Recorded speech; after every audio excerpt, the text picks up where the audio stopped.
जिंदगी में कई बार लोगों को गुस्से में एक दूसरे से ये कहते हुए सुना था, कुत्ते की मौत मरोगे।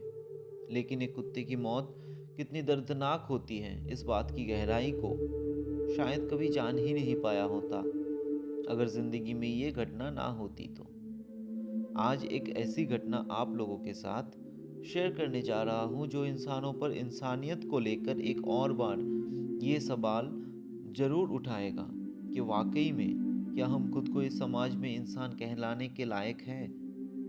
और अगर जवाब दिल से आता है हाँ हम लायक हैं, तो एक और सवाल खुद से ज़रूर करना कि इस समाज के लिए हमने अपनी ज़िंदगी में अभी तक क्या किया है। ठंड का मौसम था। शाम के 7 बजे थे। चाय पीते पीते अपने पत्नी के साथ किसका कैसा दिन गुजरा उसी पे बात चल रही थी। अचानक एक जोर से आवाज़ कानों में आई, जैसे किसी बड़े से ट्रक ने बहुत जोर से ब्रेक लगाया हो।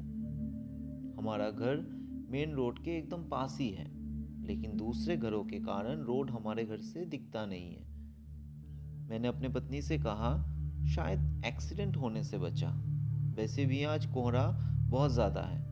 वो मेरी बात सुनकर थोड़ी चुप रही और किचन में चली गई। थोड़ी देर बाद आके बोली, हम दोनों बात कर रहे थे इसीलिए समझ नहीं आया, लेकिन शायद किसी की चीखने की भी आवाज़ आई थी। बाहर ठंड भी बहुत ज़्यादा है, पता नहीं क्या हुआ होगा। मैंने उसको कहा, एक बार छत पे जाकर देखता हूँ। छत से रोड थोड़ा बहुत नज़र आता है। अगर कोई बात होगी फिर निकलेंगे बाहर देखने के लिए, नहीं तो इस ठंड में कौन तो बाहर जाए। छत से ठीक से कुछ नज़र नहीं आया कोहरे के कारण, ना ही कोई भीड़ दिखी। तो मैं लौट आया और फिर डिनर करके सो गया। अगले दिन सुबह कुछ काम के लिए मुझे जल्दी जो निकलना था। सुबह जब मैं निकलता हूँ काम के लिए, मेरी पत्नी कुछ बिस्किट्स और रोटियाँ मुझे दे देती है। रोड के पास कुछ डॉगीज़ रहते हैं हमारे इंतज़ार में। उनको खाना खिलाकर मैं भी निकल पड़ता हूँ अपने काम के लिए, और छुट्टियों के दिन दोनों साथ जाते हैं खिलाने के लिए। उस दिन सुबह जब मैं रोड के पास पहुंचा, मैंने देखा रोड से थोड़ी सी दूर में एक डॉगी सोया हुआ पड़ा था। उसको दूर से देख के थोड़ी देर के लिए मन में ये सवाल जरूर आया कि कुछ हुआ तो नहीं उसको, आई मीन एक्सीडेंट। दूर खड़ा मैं ये सब सोच ही रहा था, उसी वक्त बाकी सारे डॉगीज मेरे पास आ गए। मैंने उनको बिस्किट देना शुरू किया, लेकिन बाकी दिनों जैसा आज उनमें वो फुर्तीलापन नजर नहीं आ रहा था। मैंने सोचा ठंड के कारण शायद ऐसा हो सकता है। मन में फिर से एक बात जरूर आई, जब सब आए यहाँ बिस्किट खाने, वो अकेला क्यों उधर सोया पड़ा हुआ है, जबकि हर रोज वो भी तो आता है। मैं बाकियों को बिस्किट देकर उसके पास पहुंचा और देखा कि उसके शरीर पर काफी सारे जगह चोट के निशान थे। शायद उसकी कमर पे अंदरूनी चोट आने की वजह से वो उठ नहीं पा रही थी। उसी वक्त एक आदमी वहां से गुजर रहा था। उसने रुक के बताया कि शायद इसकी कमर टूट गई है, सुबह से यही पड़ा हुआ है, लगता है नहीं बचेगा। और वो चला गया। मैंने थोड़ी सी कोशिश की उसको थोड़ा साइड में करने के लिए, तो वो चीखने लगा। उसके चीख ने यह एहसास जरूर दिलाया कि कितने दर्द में वो पड़ा हुआ है, लेकिन शायद उसके दर्द से भी कहीं ज़्यादा मेरे लिए मेरा अपना काम इम्पोर्टेंट था, और इसीलिए उसके मुंह के सामने कुछ बिस्किट देकर मैं निकल पड़ा। दोपहर में घर लौटते समय उसको वहां पर ही सोता हुआ देख के मैं फिर से उसके पास गया। देखा उसकी चोटों पर मक्खियां घूम रही हैं और वो अपना गर्दन हिलाकर उन मक्खियों को भगा भी नहीं पा रहा है। मन में ये बात जरूर आई, लोगों ने इसको यहाँ पड़ा हुआ देख के भी अनदेखा करके क्यों जा रहे हैं। लेकिन उससे भी ज़्यादा कुछ और बातें मुझे अंदर से सताने लगी।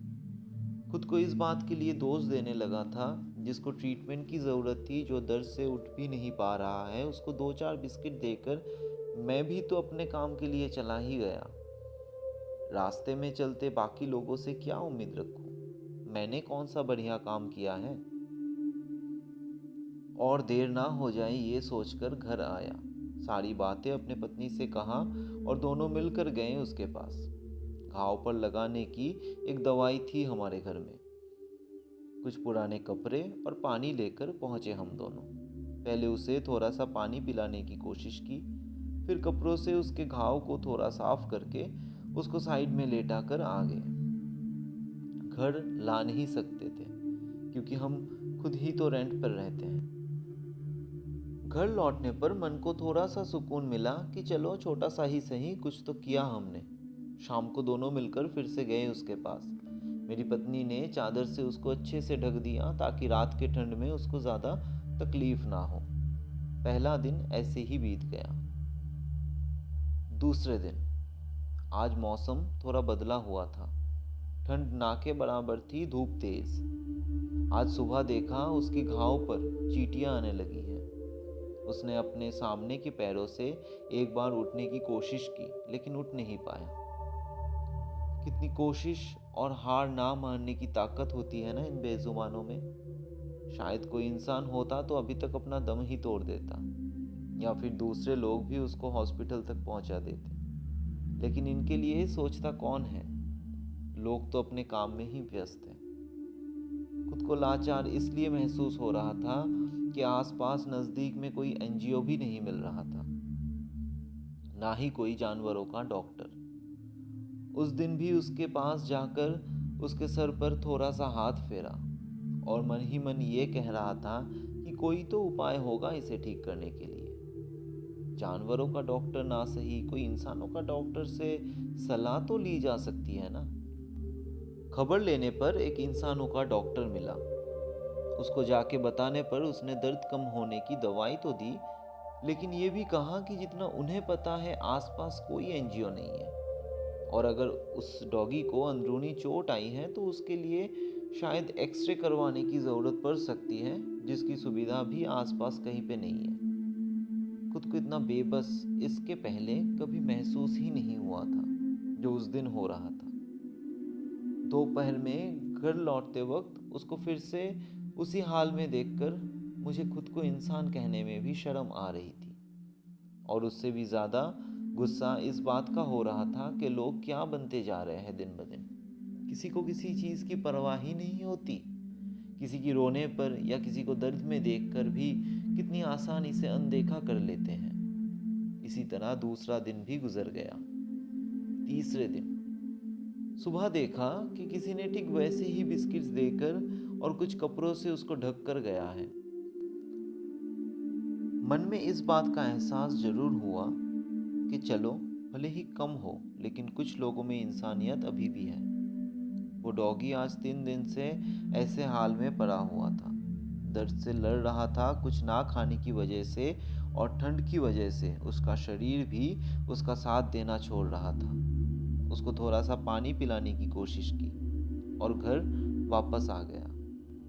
मैं और मेरी पत्नी दोनों मिलकर इंटरनेट पे एनजीओस के बारे में ढूंढने लगे। कोई भी एनजीओ 90 किलोमीटर के कम डिस्टेंस में नहीं था, और इतना दूर तक आने के लिए कोई राजी भी नहीं हो रहा था, और ना ही उस डॉगी को लेकर इतना सफ़र करना संभव था। 3 दिन से धूप ठंड में एक ही जगह पड़े रहना, दर्द और भूख लेकर। उसकी आंखें जैसे मदद मांग रही हो, जैसे ये कह रही हो, क्या मेरी इतनी भी मदद तुम नहीं कर सकते कि मैं उठकर फिर से अपने दोस्तों के साथ भाग सकूं पहले जैसा।